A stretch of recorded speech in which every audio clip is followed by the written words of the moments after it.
Suomen ensimmäinen kesäyliopisto perustettiin Jyväskylässä vuonna 1912, aikana jolloin yleinen koulutustaso oli alhainen ja koulutus epätasaisesti jakautunutta. Alkuaikoina kesäyliopistojen tärkeimpänä tavoitteena oli korkeakouluopetuksen tarjoaminen niille, joilla siihen ei muuten olisi ollut mahdollisuutta. Ajatus kesäyliopiston perustamisesta Vaasaan oli esillä Vaasan kaupunginhallituksessa jo vuonna 1955.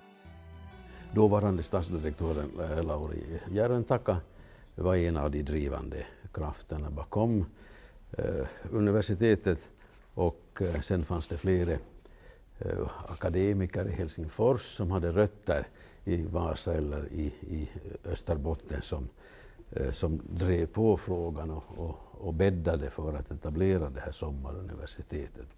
Det skulle ju ha liksom en universitetsmässig legitimitet så att det krävdes ska vi säga, ansvarsfulla och ansedda personer för att man skulle få inrätta ett sådant här sommaruniversitet och man skulle få en bra start på det. Och tittar man lite i hävderna så är det namn som Reino Salo, Jouko Hautala och Toivo Vuorela som dyker upp som aktörer i den här bakgrundsprocessen. Och ser man sedan på hemmaplan så var skolrådet Martti Ulkuniemi en drivande kraft bakom sommaruniversitetet och småningom sedan också bakom etablerandet av Vaasan kauppakorkeakoulu.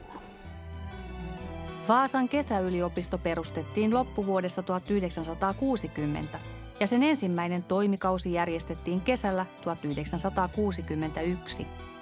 Se on tänäkin päivänä Suomen ainoa kaksikielinen kesäyliopisto.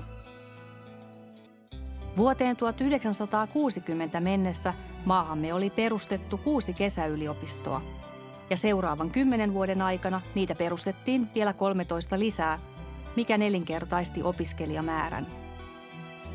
Myös valtiovalta kiinnostui kasvavasta toiminnasta ja asetti vuonna 1960 kesäyliopistokomitean. Kesäyliopistojen tehtäväksi määriteltiin yliopisto- ja korkeakouluopetuksen täydentäminen, ammatillinen jatkokoulutus sekä yleissivistävä koulutus. Keskeisiä oppiaineita 60-luvulla olivat kasvatustieteet, luonnontieteet ja erilaiset kieliopinnot. Kiinnostusta herättivät myös teatterikurssit, jotka säilyttivät suosionsa läpi koko vuosikymmenen. Till en början, första året så var de här högskolekurserna hela 70% av hela utbudet. Så sjunker det lite 10 år senare till 50.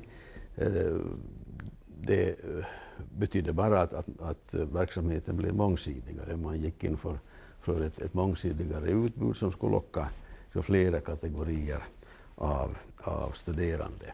Sen är det förstås intressant att ställa den här frågan, vilka bakomliggande intressen fanns det? Hurdan skulle det vara bildning eller utbildning? Skulle det ha ska vi säga, en allmänbildande funktion eller skulle det vara mera direkt fortbildning för lärare och andra yrkeskategorier?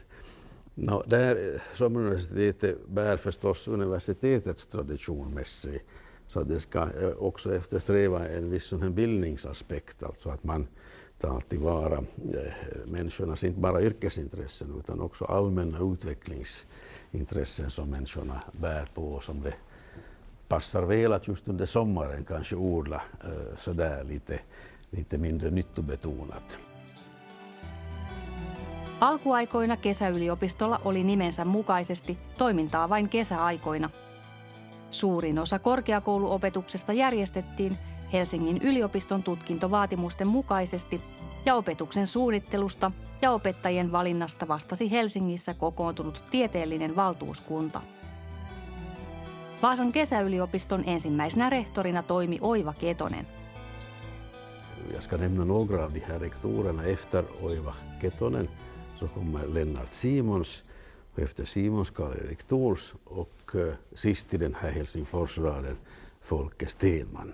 Och då är vi framme vid 1984 och då har ju den högskolevärlden i Vasa vuxit till sig från då att Vaasan kauppakorkeakoulu grundades 1968 och så kommer Åbo Akademis pedagogiska fakultet 1974. Och då fanns det liksom kompetens här på den egna orten för att ta över den här, ska vi säga, förvaltningen och ordnandet av kurser och allt det som behövdes för att verksamheten skulle ha den stadga och det anseende som man menar att den behövde.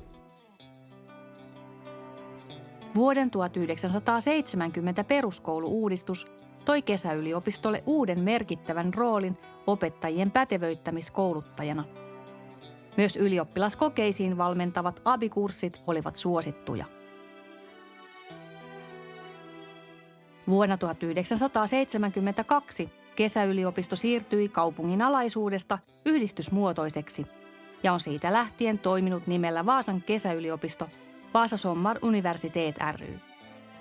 Kesäyliopiston toiminta muuttui 1980-luvulla ympärivuotiseksi.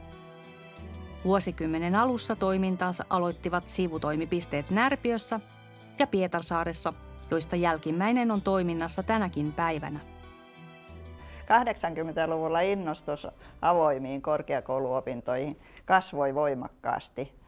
Kesäyliopiston ohjelmassakin oli varmaan 10 eri yliopiston tutkintovaatimusten mukaista opetusta. Että Helsingin yliopiston, Vaasan yliopiston lisäksi tuli Tampereen yliopisto, Turun yliopisto, Kuopio, Jyväskylä.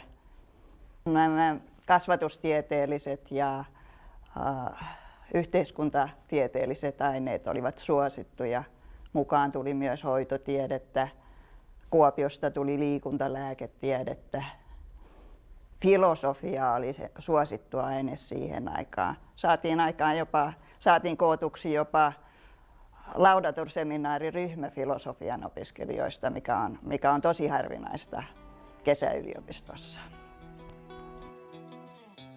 80-luvulla valtakunnallisesti tunnetuimpia kursseja olivat nukketeatterikoulutukset. Opetuksesta vastasivat useat kotimaiset ja kansainväliset kouluttajat, jotka tulivat muun muassa Puolasta. Yksi kesäyliopiston historian suosituimmista kursseista on ollut luentosarja lapsesta. Kurssi järjestettiin ensimmäisen kerran vuonna 1979 yhteistyössä Mannerheimin lastensuojeluliiton kanssa. Vuosina 1984 ja 1987 järjestettiin ruotsinkielinen Skoola och utbildning koulutuskonferenssi ja messut. Tapahtumiin osallistui suuri joukko opettajia ja koulujen johtohenkilökuntaa Suomen ruotsinkieliseltä rannikkoseudulta. Tyypillinen 80-luvun opiskelija oli keski-ikäinen, keskiasteen tutkinnon suorittanut ammatissa toimiva nainen, joka haki ehkä aluksi ammatillista täydennyskoulutusta, mutta tähtäsi ehkä myös korkeakoulututkintoon. Laman vaikutus näkyi 90-luvun alussa myös kesäyliopistossa. Suuri osa opiskelijoista oli kesätöitä vaille jääneitä korkeakoulujen tutkinto-opiskelijoita. Kurssitarjonnassa painotettiin sekä työ- että vapaa-ajan hyvinvointiin liittyviä kursseja. Vaasan kesäyliopistossa järjestettiin Suomen ensimmäinen yrittäjyyskasvatuskurssi 90-luvun alussa ja vuonna 1996 käynnistyi ikäihmisten yliopisto, jonka toiminta jatkuu edelleen.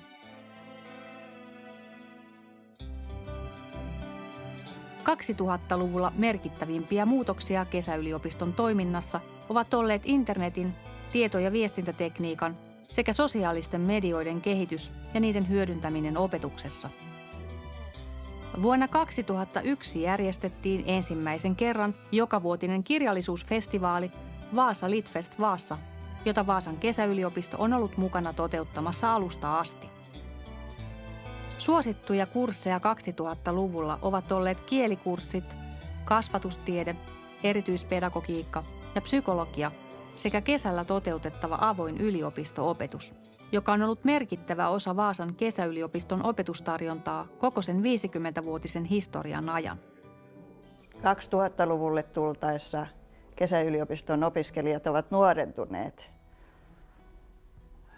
Kesäyliopistossa opiskelee paljon yliopistojen ja korkeakoulujen opiskelijoita, jotka ovat kiinnostuneita kesäyliopiston ympärivuotisesta sivuainetarjonnasta.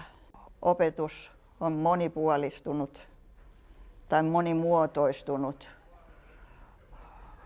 Tavoitteena on, että kaikissa elämäntilanteissa oleville olisi mahdollista tehdä opintoja. On monimuoto-opetusta, verkko-opetusta, käytetään oppimisalustoja. Syksyllä 2009 Vaasan kesäyliopiston pitkäaikainen rehtori Pia Lahdenmäki jäi pois tehtävästään 25 kesäyliopistovuoden jälkeen. Uudeksi rehtoriksi valittiin Vaasan yliopiston Åbo Akademin ja Hankkenin oppimiskeskuspäällikkö Sari Tarvonen. Vaasan kesäyliopiston tavoitteena on tukea jokaisen ihmisen mahdollisuutta oppia ajasta ja paikasta riippumatta. Yhteistyömuotojen vahvistaminen ja kehittäminen ovat tärkeä osa kesäyliopiston toimintaa jatkuvasti muuttuvassa yhteiskunnassa. Kesäyliopistot ovat vapaan sivistystyön oppilaitoksina voimakkaasti panostaneet avoimeen yliopisto-opetukseen. Myös Vaasan kesäyliopisto on profiloitunut Pohjanmaan maakunnan avoimen yliopisto-opetuksen järjestäjäksi.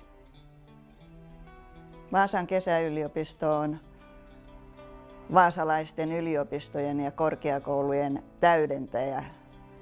Se tarjoaa semmoisia oppiaineita, mitä muuten ei täällä seudulla olisi tarjolla.